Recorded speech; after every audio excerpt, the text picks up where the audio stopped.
Welcome back to another episode of Sound Pals Go to the Movies. Today I will be reviewing the movie Black Panther Wakanda Forever. So just a fair warning, there's going to be spoilers up ahead, so you've been warned. The people of Wakanda fight to protect their home from intervening world powers as they mourn the death of their king, T'Challa. So let's begin with my first pro. I would have to say the way the opening Marvel logo played tribute to Chadwick, Boseman, it's the same feels that you got when Stan Lee passed away, and they did the same thing for him. I would say all the fans in the theater really enjoyed the opening. Also, I enjoyed the white funeral celebration of his passing as both Black Panther the character and the actor himself in real life. As it goes for the character's death, if we compare it to Iron Man's death as both characters go, they're in difference in regards to the color and the way they were saying farewell, but still it hit the same way. Next point would be the way they showed the vibranium is not only in Wakanda but also in the ocean by saying there were 2 meteorites that probably hit Earth. That does open the idea for other countries to somehow want to obtain the metal and make it into weapons. We saw that in the movie,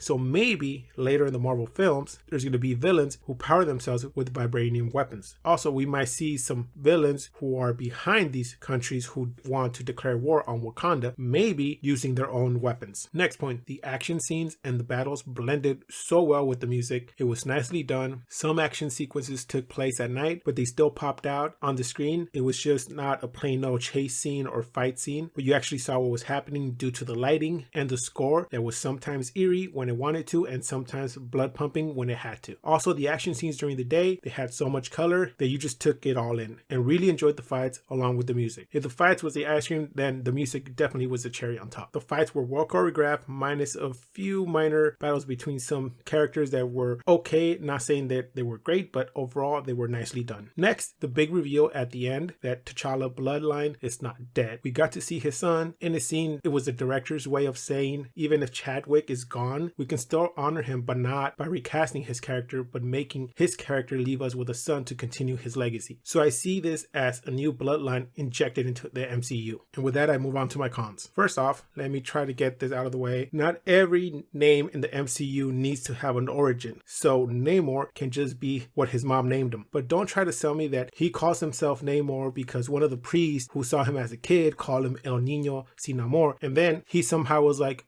yes, the kid without love. But I will take that and then just call myself Namor. Yeah, no. You already reimagined the character from the comic book, so just leave it at that. Since we already enjoyed having a villain being reimagined with his background based on the real culture in real life, so name origins, we don't need that. If you have a new character named Bob, try not to explain why he's called Bob. To us, he's just Bob. Okay, Marvel? Next, not so much backstory from Ironheart. Okay, so hear me out. I don't want a 30-minute introduction, but why not sprinkle in there between Agent Ross and Shuri talking about the kid who's 15.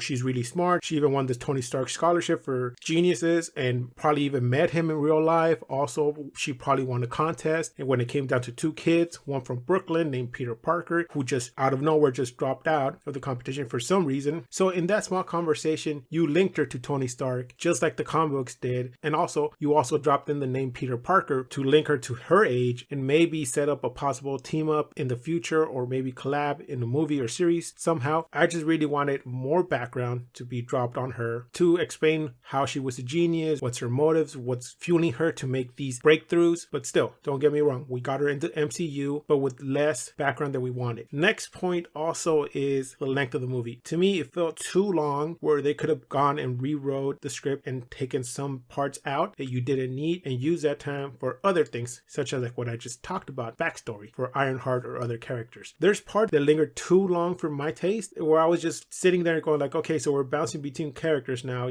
there's nothing really happening on screen, so why am I watching this? So yeah, I think the time length was a little too long for my taste. Next point is the story. I felt that it was more of a goodbye letter to Chadwick from the fans and director. I like that, but at the same time, I felt the film was just like, oh, here's Namor, he's a villain, and guess what? No other heroes are around to basically come and help Wakanda, so we will just have these two have little battles here and there and culminate with a big fight over who is top dog of the vibranium. But at the same time, there was no development in the whole MCU story or even an internal plot for Wakanda, such as setting up for a new villain that Wakanda would have to face later other than Namor. I would have liked a little setup, not that T'Challa's son isn't a big plot point, but I just wanted a bit more to get the MCU plotline moving. So my grade for this movie is going to be a solid 7.5. out of 10. Loved the way they said goodbye to Chadwick. Loved the colorful images of Wakanda. I also enjoyed how they included Namor, but not how this movie did nothing to show us more of how Wakanda works or how this film ties into the MCU timeline, but we can sort of pinpoint that it falls after Thanos, and even with Ross and Valentina, we can actually pinpoint it a little more. Also, the lack of Ironheart's backstory or hints of it. Heck, we still don't even know much about Namor, but I guess they did want to stray away from the DC extended universe in the way they use underground footage of someone swimming deep down under the sea. But yeah, at the same time, good job, Ryan. You did a good job in directing this movie with everything that happened. So that does it for this review of Black Panther Wakanda Forever. Please join us next time where we're going to review The Fabelmans. In this family, it's the scientists versus the artists. Sammy's on my team, takes after me.